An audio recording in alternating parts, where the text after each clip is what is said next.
રાજકોટના ધોરાજીમાં નદી કિનારે નિર્મળ પથમાં ભ્રષ્ટાચારના મામલે જિલ્લા ભાજપ પ્રમુખ અલ્પેશ ઢોલરિયાનો એક વિડીયો વાયરલ થયો। પાલિકા ચૂંટણી સમયે કરેલા વિકાસના દાવાઓની પોલ ખુલી।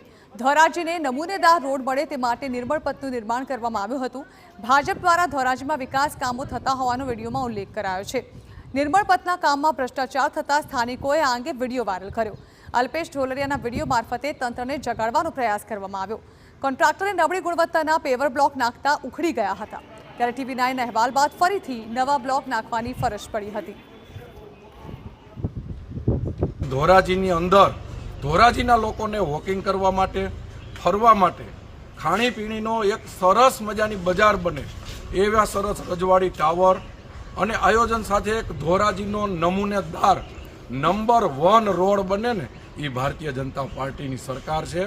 આ તો ખાલી હજી ઝલક છે, પિક્ચર હજી બાકી છે। બધા આગેવાનોએ નક્કી કર્યું છે કે ધોરાજીને એક સમયે પેરિસ કહેતા, આ ધોરાજીને પાછું પેરિસ બનાવવું છે।